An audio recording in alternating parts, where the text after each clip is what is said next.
Harrison Insight. Welcome back to the deep dive. Today, we're going to get into a condition that's so often misunderstood, mostly because it sort of acts as this common final pathway for almost every major heart problem out there. The final stop on the line, really. Exactly. We're taking a deep dive into heart failure, or HF. I mean, think about it. You could have chronic high blood pressure, coronary artery disease, maybe a serious valve issue. All very different problems. All very different problems, but they so often end up at the same single point. And our source material really insists that we see it not as just an illness, but as a complex syndrome. Yeah, that's a key distinction. So our mission today is to go beyond the common assumptions about a failing heart and give you the precise, internationally recognized definitions. We want to know what separates it from related terms and how it actually shows up in a clinical setting. And if we want to ground this whole conversation right from the start, we can just go straight to the core mechanics. The fundamental pathophysiologic definition. At its root, heart failure is a syndrome where you have either chronically elevated cardiac filling pressure or you have inadequate oxygen delivery to the body, or both. Okay, let's pause on that first one. Elevated cardiac filling pressure. That sounds very technical. It does, but it's a simple idea. Think of the heart as a pump. If the pump is weak or maybe too stiff to relapse properly, it can't handle all the blood coming back to it. So the blood backs up. The blood backs up, exactly. The pressure inside the heart chambers rises, and that dysfunction can show up either when you're just sitting there at rest or more often when you try to exercise or get stressed. Got it. Okay, so let's unpack this a bit more, because you'd think for something so fundamental, the medical world would have one single clear definition. You would think so, yeah. But as we see everywhere in medicine, there are different nuances depending on who's writing the guidelines. We've got two big ones here. The U.S. perspective from groups like the AHA and the European one from the ESC. And that's a really vital distinction to make. The U.S. definition, it's generally broader. It defines HF as a complex clinical syndrome that results from any structural or functional impairment of the ventricles. And that impairment could affect its ability to fill up with blood or its ability to pump that blood out. And this impairment leads directly to what the guidelines call the cardinal manifestations, the big three. Right? The big three. Shortness of breath, so dyspnea, fatigue, and fluid retention. Can we talk about that fatigue for a second? Is this just feeling tired, or is it something else entirely? Oh, it's something else entirely. It's profound. It's not just I need a nap fatigue. Right. It's this overwhelming, disabling exhaustion. And it goes right back to that core definition, inadequate oxygen delivery. Your muscles, even for basic tasks, are just starved of fuel. So just walking to the mailbox could feel like running a marathon. For some patients, absolutely. It's often one of the earliest signs that the heart just isn't keeping up with what the body needs. That makes perfect sense. The engine isn't supplying enough fuel.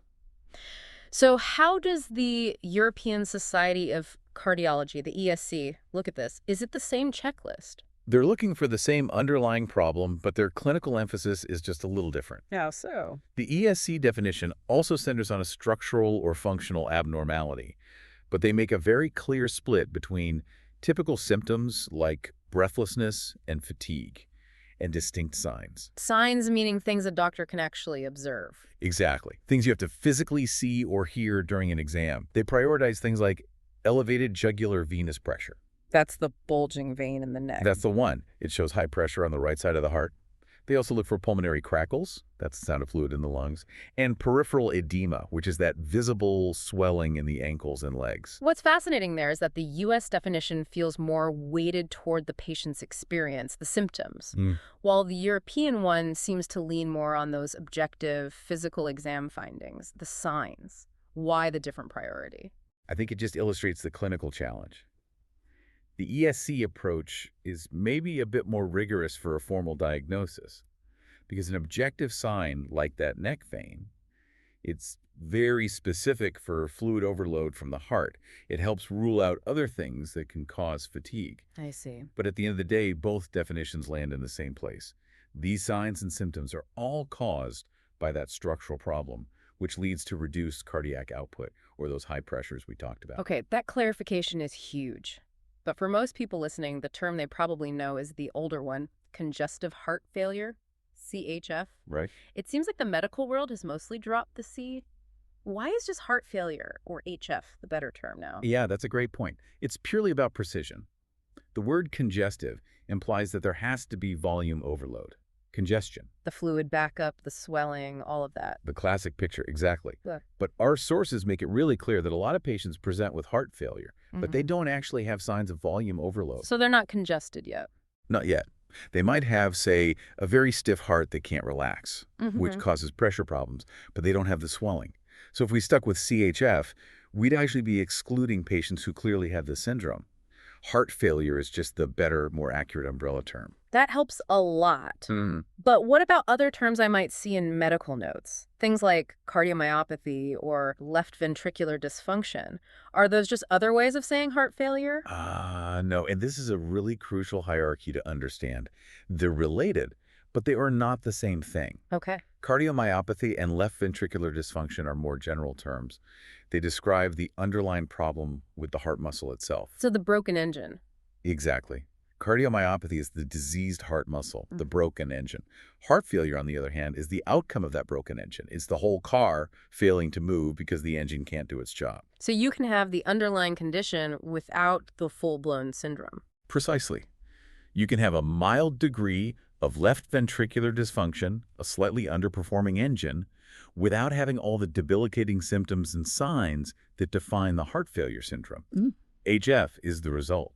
The dysfunction is the precondition. That analogy is perfect. Yeah. So once that dysfunction progresses to the full syndrome, we get into the timeline. Is this an emergency or is it a long-term chronic problem? Well, it can be both. And that distinction between chronic and acute is probably the most important one we make in the clinic. Let's start with chronic then, the long view. Okay. This is for patients who've had symptoms or signs for months, maybe even years. They're the ones being managed as outpatients with medications, diet changes, maybe even devices like pacemakers. The goal is to keep them stable. Right. And then you have the flip side, acute heart failure. This is a rapid onset or, and this is the important part, a rapid worsening of those HF symptoms. This is what gets you admitted to the hospital. The emergency. It's the emergency. The system that was stable has suddenly broken down. We used to call it acute decompensated HF, which really captures that idea. And this is where it gets really interesting because our sources give this statistic that it changes how you think about the disease. The 80-20 stat. The 80-20 stat.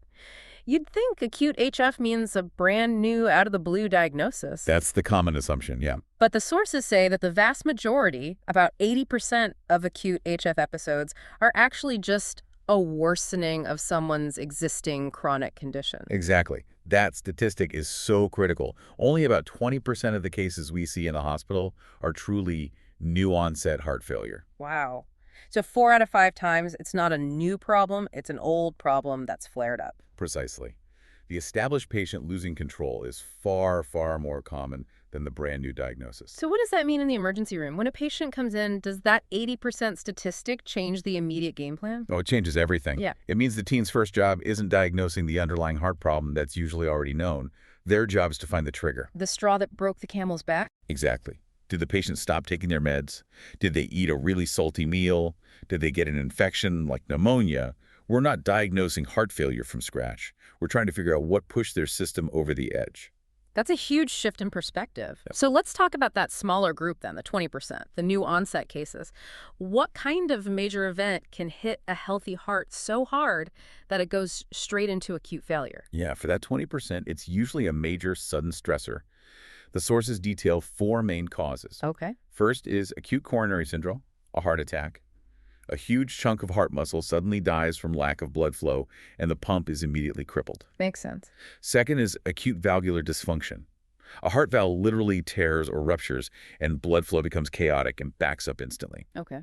Third is a hypertensive urgency. Blood pressure spikes to extreme levels very, very quickly, and the heart simply can't push against that immense pressure. It gets overwhelmed. And the last one. And finally, something called post-cardiotomy syndrome, which can be a complication after major heart surgery.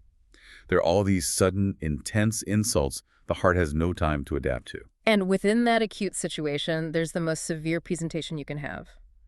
Acute pulmonary edema. Yeah. When you hear that term, you're describing a life-threatening emergency. This is when fluid is rapidly filling the lungs because the left side of the heart is failing so badly it can't clear the blood coming from them. That's right. The pressure skyrockets and the lungs essentially start to flood. It's the most dramatic and dangerous presentation of acute failure. So as we kind of pull all this together, Yeah, it seems like heart failure is really a story of the body trying to adapt and then eventually getting exhausted. that's a perfect way to put it.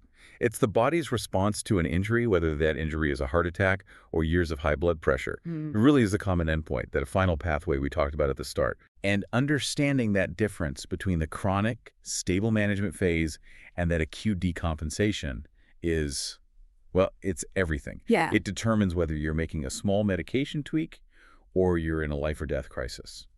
So we've seen that the huge majority of these acute episodes, 80% of them, are a worsening of a chronic condition. It tells you that for most patients, this is a long-term battle of maintaining stability. It is. Which leaves us with this really powerful question, one that comes right out of the source material. If the underlying heart disease is already there, and the acute events are just a flare-up, what is that specific trigger on a cellular level that causes that rapid shift? The tipping point. The tipping point. What's the mechanism that flips that switch from a person being stable on their meds at home to being in crisis in the hospital just hours later? That's where so much of the research is focused now. Mm. Thank you for joining us on this deep dive. We hope this has given you a much clearer, more clinically relevant picture of this vital syndrome. We'll see you next time.